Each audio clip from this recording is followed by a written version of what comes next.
Scouting in football is something which is continually evolving. Having moved from sheepskin coats and hush tones at junior grounds, the modern game now sees every single market covered, with clubs having more access to more data, videos and personnel than ever before. Now, of course, as Raith Rovers fans, we're interested in our club and we're no different. So tonight I am joined to find out a little bit more about what's going on behind the scenes at Starks Park and just in general a bit about scouting. This is the Oh No No podcast, of course. I'm your host, Robbie Weir, and I've got first team scout for the Rovers, Liam Wilson. How are you getting on, Liam? I'm good, thanks. How are you, Robbie? Yeah, I'm very good. I always find it weird at the start of podcasts because we obviously have a chat before we go live, and then you have the chat after. That's sort of just the sort of go live chat. But you recently we wanted to get you on the podcast. Obviously, do a bit of exploring. We've spoken quite a lot within the podcast. Tried to share as much as possible. Something very, very close to your heart. You recently completed a hospital challenge. 26th of July. Just talk us through the cause that you were raising money for, and a bit about that, just so that we can sort of promote it a bit further.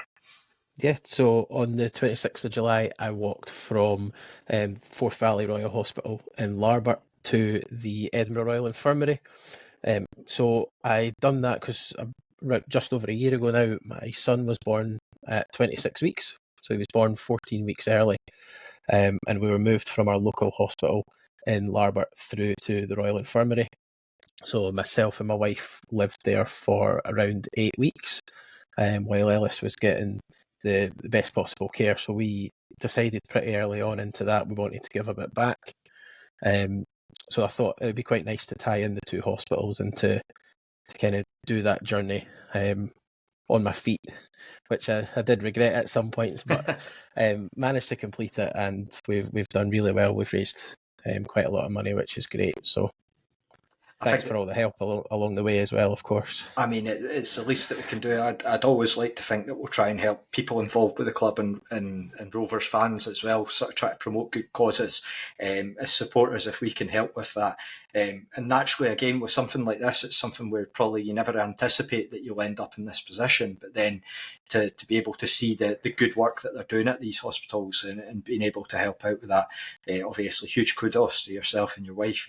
What was the support like on the walk? And just tell us, because I noticed I was just saying this before we went live, looking through sort of some of the donations, you had a lot of people that you'd actually met on the path, sort of chipping in and congratulating you on the work that you'd done. Yeah, so we set off at about 5:30 in the morning, myself and my wife. She done the first 3-4 miles with me, and even right from the start, obviously I walked along the canal, so quite a lot of dog walkers, families, and the amount of strangers that were very keen to hear our story, meet Ellis on the way when he popped along to do his little cameos, and we were blown away by the support and everything that we got. It was unbelievable. From the walk alone, I think we raised about £250 on the day, from complete strangers, people we may never even meet again. But one thing that really stood out was the amount of people that you meet who have either been in a similar situation or a family member or friend has. It is a lot more common than you might realise. So, and again, I was at the East Kilbride game, doing a bucket collection before, and same again, a good about £200 generously given from Rovers fans on their way in. So again, can't thank everybody enough for that, and a few lovely messages as well sent across to us before and after. So yeah, really appreciate it. Good stuff. And probably the most important question: how's Ellis getting on now? He's good. Always smiling.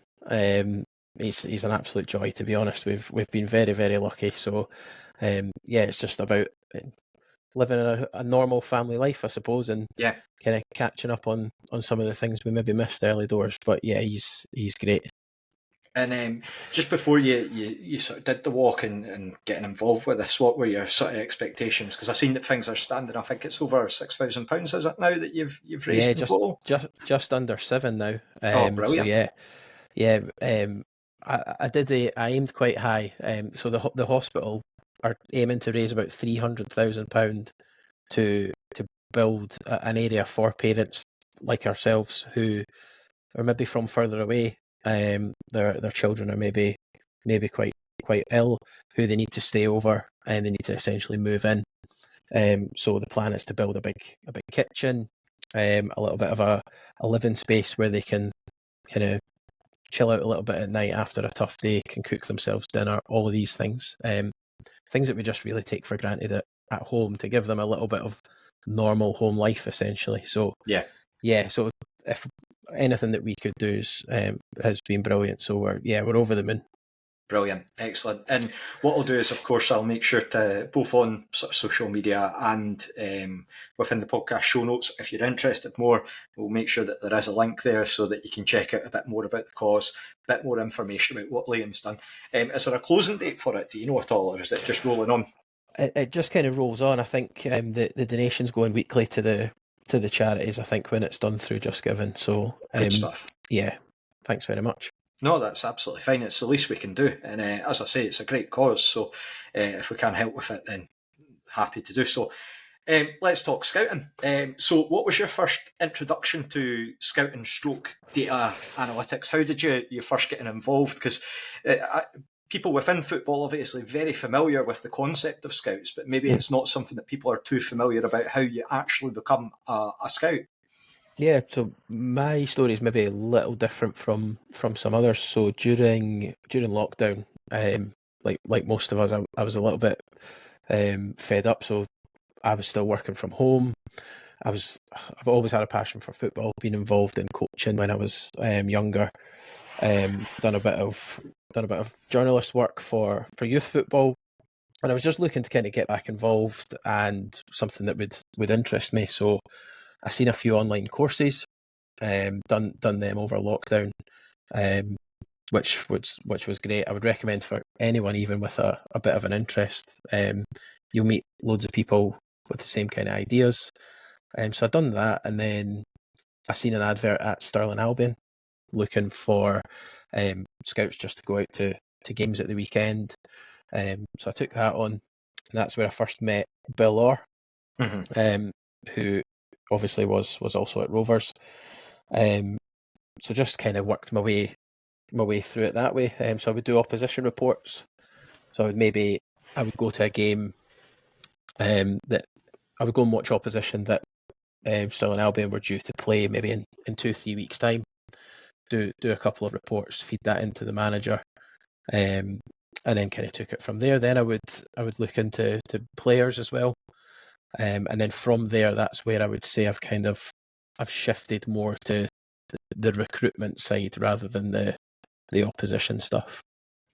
So was that sort of a natural path for you, that you just found the sort of preference in terms of the recruitment side? Or yes, definitely, and that is what I'd initially kind of hoped to do. So that was definitely my preference, and where I've tried to go with it since. Because I was doing a bit of research before. How did this is a really strange question to ask, and one that I did not anticipate when I was doing my prep for this. How did the internship with Dinamo Tbilisi in Georgia come about? Because it's quite funny to read that you're looking at Ecuadorian and Argentinian players coming to move to Georgia. Yeah, so as well as doing the work for Stirling Albion, I was quite conscious that data is quite a big part of the game, as we all know now. So I didn't have really any background in that, so I wanted to try and learn it. So by doing that, I would share things that I'd created, so graph charts, scatter plots, those kind of things. I would share them on social media, on Twitter, and the head scout just so happened to see a couple of my things, got in touch, we had a little chat, and I ended up working with them for about 6 months. Yeah. So yeah, it was like you say, it's very interesting. They had, I think it was around 40 scouts, and each group had different countries that they would watch. So I would do second division in Argentina and Ecuador, and then they would change it after 6 months, so everyone would get different exposure to different leagues. So yeah, it was fascinating. It's a bit different to the UK, Yeah. to say the least. So I would, yeah, Saturdays I would maybe be at Stirling Albion versus Stenhousemuir, and then during the week I would be watching, yeah, our Ecuadorian league game. I mean, is that Very something different. that's quite common among scouts, like within the people that you know within the game, that they're maybe doing these sorts of things on the side, where they're, or was it just very Yeah, much? yeah, quite a few. So, and there was actually, I would say, a good 7 or 8 Scottish guys at Dinamo Tbilisi when I was there, and they're still dotted around Scottish football, English football. So yeah, quite a lot of them have went on to get roles at other clubs in our country. Yeah, I always find it intriguing because I know that Dundee United, they got quite a lot of press because they had a data analyst from India, who was a Mhm. teenager a few years back, and that he seemed to grow his social media quite heavily off the back of that. Ashwin, I think his name is. But yeah, just looking in terms of the clubs you're saying, obviously you've mentioned your time at Stirling Albion, your time working, of course, for Tbilisi, spell at East Kilbride, and then on to Rovers. So we sort of touched on this again before we went live. I was Yeah, asking the question, do different clubs look for different things? But you were saying it's actually even more individualised than that. yeah. So every club will look for different things from their scouts, but the biggest thing would be different managers want different things, I would say. Um, Obviously, you've also got that difference between doing it at part-time level compared to full-time level. Um, but yeah, and last season, obviously, my role changed a couple of times, depending what stage of the season it was. But for me personally, I actually really enjoyed that because it maybe pushes me outside my comfort zone a little bit, or I find new ways of how different people like to work as well. Yeah, absolutely. And how did you get involved at Rovers? Was it a case that Rovers, I know that you've said that you knew Bill, or was it just a case that Bill sort of said, I know Liam, I can vouch for him, or was it John Potter contacted you, or did you contact Rovers? How did it operate in terms of that? So when the takeover happened with the new board, Bill went in first of all, and he phoned me pretty early doors to get me and a couple of other guys we've worked with before along. So initially it was in through Bill, so I didn't know John Potter at that point. Obviously Bill's moved on now, so I'm working very closely with John Potter and obviously Barry and the rest of the guys in the backroom team as well. So yeah, it's been great. So I probably speak to Potts. I would say certainly at the moment during the transfer window, every day or every second day, Yeah. more than he would like probably. No, well, I'm sure as fans we're quite keen for you to keep chatting away with them about potential targets, because we're always asking that question: who's going to be coming in, who's going to be next? But again, that's not for a podcast. So we don't want anyone getting in trouble here. I don't need John Potter shouting at me at some point saying like, "What are you asking that for?" So yeah, just in terms of the extent of your role, obviously, so you're saying that I mean, it's not just preparing reports; it's sort of is it attending meetings as well? Is it just Yeah, so that's something that the manager's been big on since he came in. So particularly during transfer window, it'll be a weekly meeting. Um, Something that he's really on top of. Like I say, I'll speak to Potter regularly. There's also Darren who works with me, who does a lot more of the data side of things. yeah? Um, so again, I talk to him on a daily basis. We're always kind of bouncing ideas or bouncing players back and forth. Yeah, so the communication's pretty non-stop, to be honest. Excellent. And just for yourself, do you tend to find that you build an affinity with clubs, or is it again, does that something that varies depending on where you're at and your sort of experiences that you've had? Yeah, I would say so.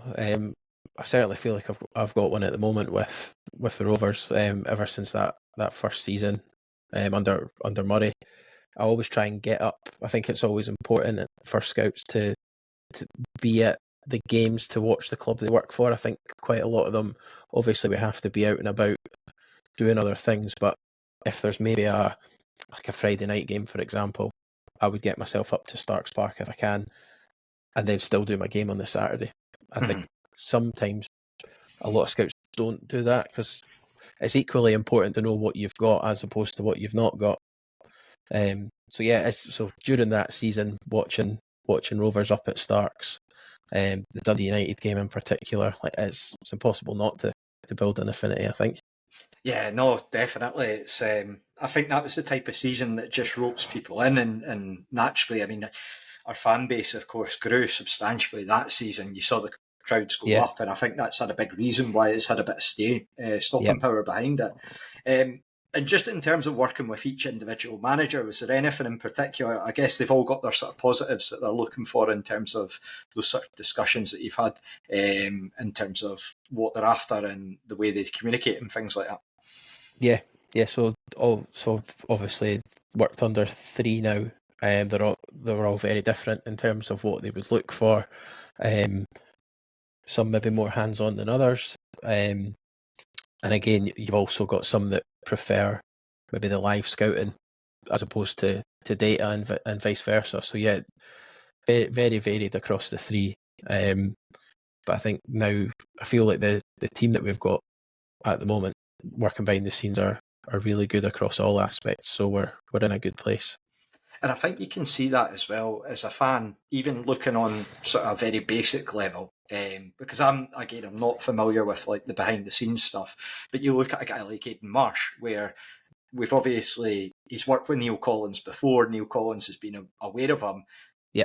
Neil Collins leaves, Barry Robson comes in, and yet we are still bringing in Aidan Marsh because I'm going to guess a lot of the groundwork has been done on that sort of sign-in, and it was a question of like, how do we want to proceed? Yeah, and it's things that maybe you don't realise that kind of go on. So like Potts had been down to watch him a couple of times, and that's after Neil had left. So yeah, that kind of there's obviously the continuity there as well, where there's a lot of work still getting done that fans maybe don't always necessarily see. Excellent. Yeah, it's. I think as a fan, it's so easy to look at the base level, as I say, and just there's so much that we probably don't appreciate, and how things operate with these sort of systems and what's been available. there myself. I'm a football fan first and foremost. Like I've been there myself with the team I support. What are the recruitment team doing? Those kind of things. I think we've all kind of said and thought that. Whereas now, I think seeing it from the other side, and knowing the work that goes in, kind of thing, you do see it a little bit differently. Yeah, absolutely. And you brought in, you mentioned obviously data analysis before, in terms of scouting.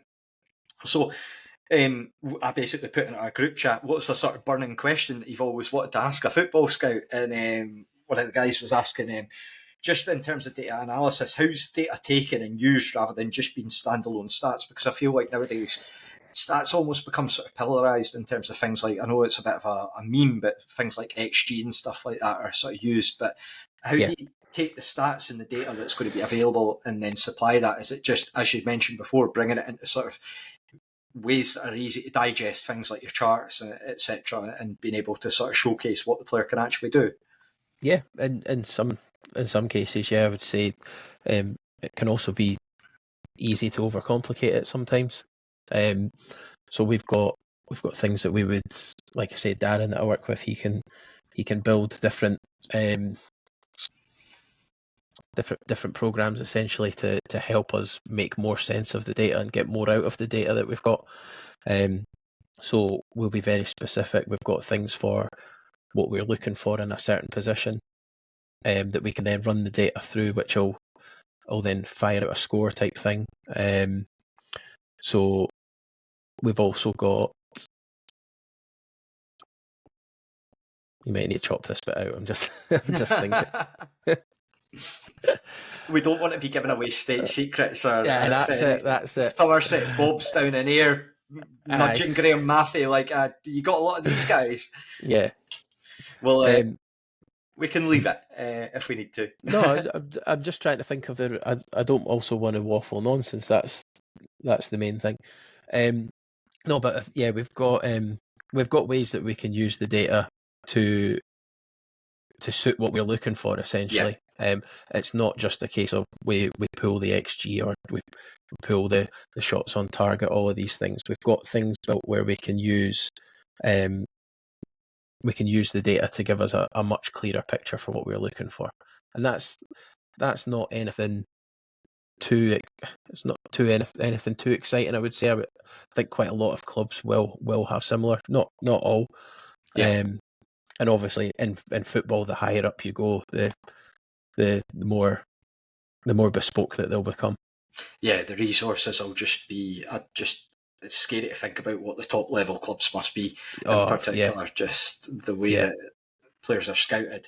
And just, Graham, he's on the podcast quite regular, he was asking if you were to be scouting a player, say you were after a centre back, for example, and you watch a team, but then you notice another player that's really looking outstanding in their sort of field. Is that something that you would potentially sort of look into and flag back as well? Just sort of gathering more intel when you're doing these sorts of things, or is it more, I'm just going to stick to focusing on what I'm looking for? No, I would say I've said to quite a few people that have asked me about it that I would say that's my favourite thing about scouting, particularly at a live game. I could go with all the intentions to go and watch someone, and then there might be someone making their debut, someone I'm not necessarily familiar with, that really catches the eye, and I would say it is probably my highlight. And we've actually had a couple of instances of that. I was watching another player when I first seen J Rowe. All right. For example. So yeah, it happened. It's pretty common, I would say. And yeah, I would always act on it. I would still do the work on the initial target player, but yeah, there's absolutely no harm in saying that you've come across someone else that maybe fits a different profile you're looking for as well. Yeah, I mean, with Jay in particular, he was one of the sort of Twitter analytics accounts that I follow. He has actually on Draw, Lose or Draw, which is Partick Thistle podcast. Yep. Steve Clark, he actually called it out like straight away. Like, that's a player that I've been interested sort of following for the last couple of seasons. Really intriguing one for Rovers to be bringing in, because naturally you can then sort of have that baseline of, I've seen the level that they play at. How does that translate now to being able to turn in performances? Yeah, that's probably a good another good point to make about the kind of the life of a scout. So I think there was a really good Champions League game on. I think it was Real Madrid Liverpool, and I was watching Boston Maidenhead, and like that's the life of a scout. You don't get to watch the Champions League because you're busy covering proper football. That's fair. I mean, and sometimes you just find in those games that it can be and that's it. Just pulls out those moments of brilliance. What are the big misconceptions that you feel that people have maybe about scouting? Is there any that sort of jump out to you, particularly in the modern game, or just across the board?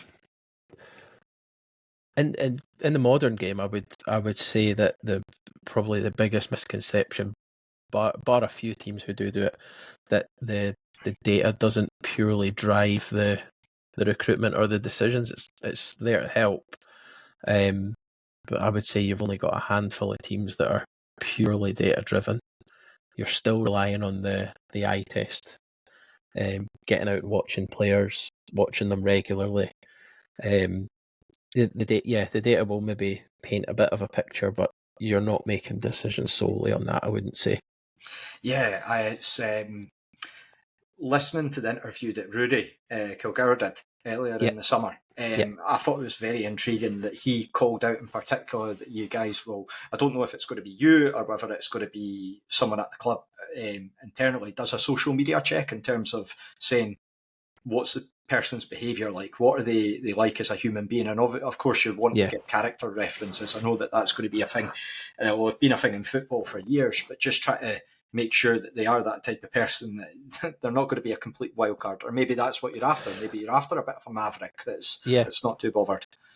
Yeah, that's certainly, you've got to, I suppose, you've got to cover all bases, really, don't you? Whether it's at our level or even the top level. If you're spending loads of money on a player, or you're spending a chunk of your budget on a player, then, like you say, you need to make sure you know what you're getting to some extent. And obviously, nobody wants any kind of bad eggs in the changing room, do they?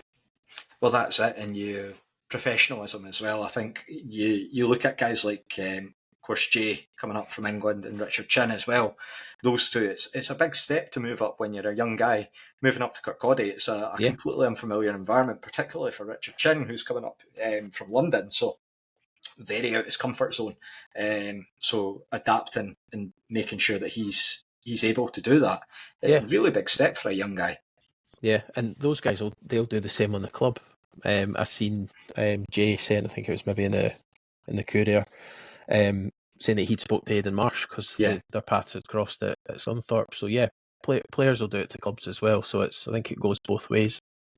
The other misconception I would maybe say on the scouting part, or even maybe the wider recruitment side of things, is the amount of, and the Rovers included, but I would say every club I've been at, particularly Rovers and probably Dinamo, the amount of players that will be watched, will be looked at, is probably more than what a lot of fans would necessarily think.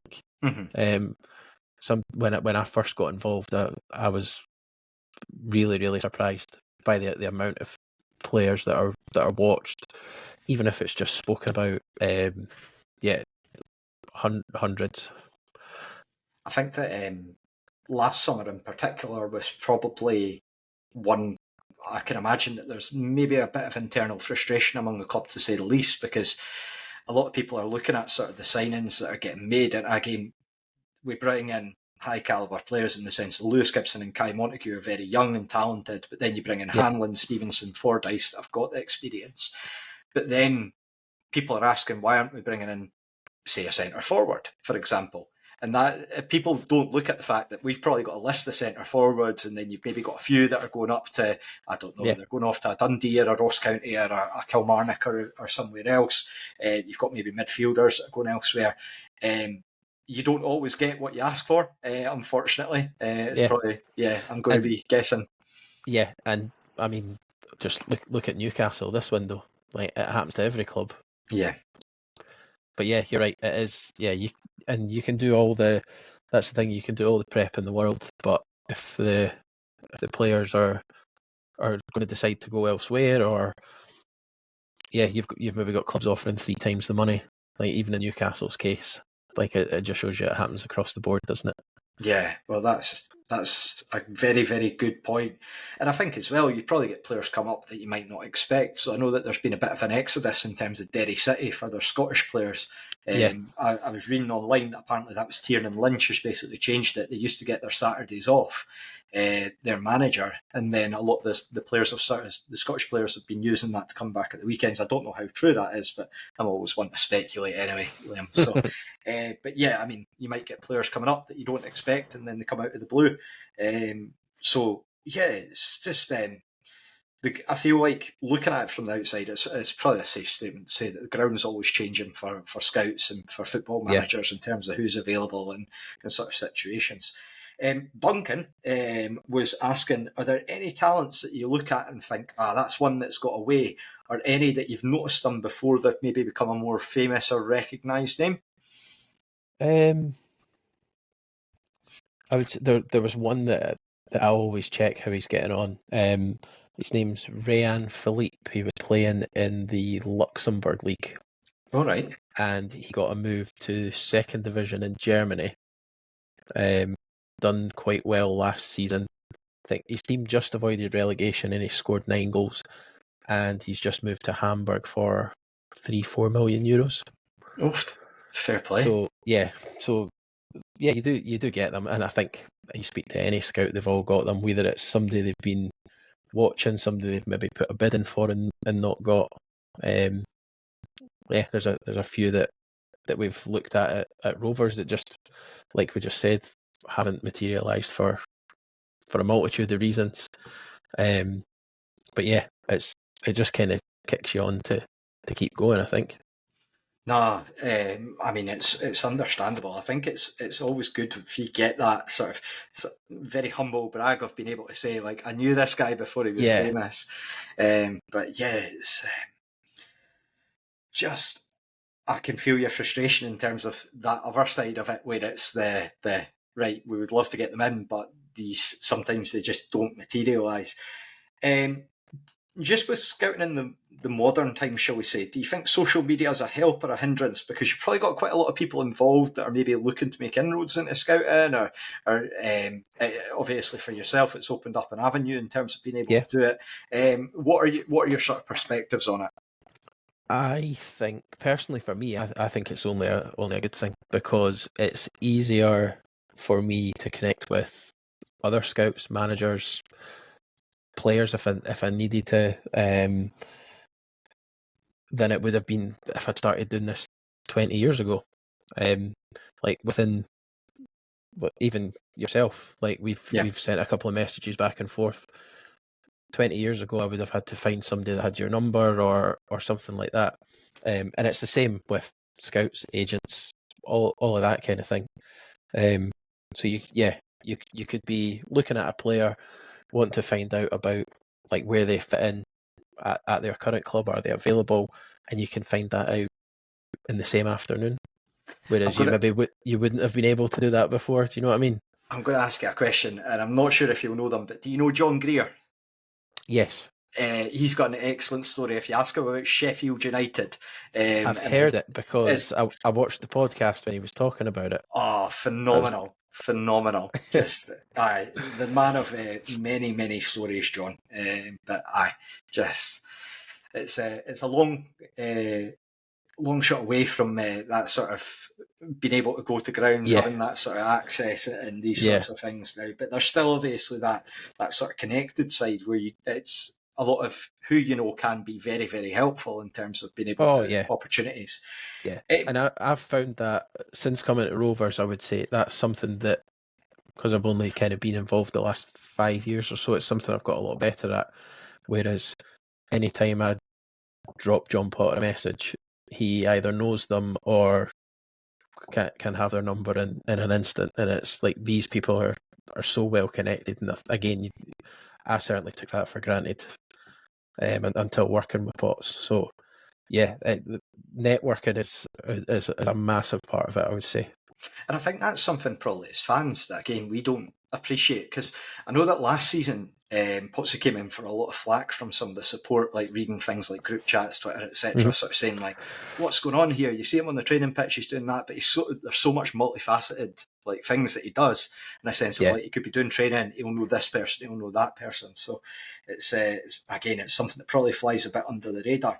If someone was interested in getting involved in scouting, what would be your advice? What advice would you give to them, having been through that sort of journey yourself?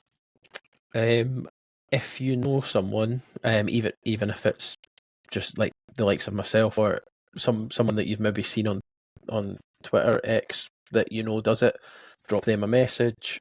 Ask for any kind of hints and tips. The online courses, the SFA offer courses. You've got the PFSA, Professional Football Scouting Association, and the English FA one is actually free, the first one. So if it's something you're interested in, I would probably start with the English FA before you spend any of your money on it. And then if it's something you want to take further, there's loads of these courses you can do, and a lot of them are on Zoom. So usually there is kind of, I would say, 20 to 40 people per course. So then you get to know a lot of people in the same. So you might have people starting out the same as you. You might have someone on it who already works for a club. So it kind of builds your network from the get-go. Well, there you go. If you want to give up watching Champions League football in favour of watching Hayes and Yeading against Boston United on a Tuesday night, we know exactly how to get involved. No, I'm just going to say a huge thank you to you, Liam, for giving up your time to come on and chat with us about the sort of scouting process. Anytime. I think you're actually the first person that we've had officially on from the club, so hopefully we've not burnt any bridges here, or getting any sort of emails sent to me asking why I'm asking any questions or such. But no, again, thank you for giving up your time to have a chat with us. That's quite all right. Thanks for having me on. That's no problem at all. And if people were interested in following your scouting work online, it's at LW_scouting on Twitter. Is that correct? That's right. I have slowed down a little bit just far too busy with Pots keeps me too busy to be posting online, unfortunately. Quite But right, quite right. If don't send them and any I won't be. questions while in this very, very important period for our football club. This guy's getting our signings over the line, so come on. No, Thanks very but much. that's all right. Thanks again for coming on, and we will be back, of course, with a pre-match for the derby against Dunfermline very soon. That'll probably be next week. We're recording this on the Sunday just after the Ayr game, so this will likely be out after the post-match review of that. But again, thank you for taking the time to listen as ever, and bye for now.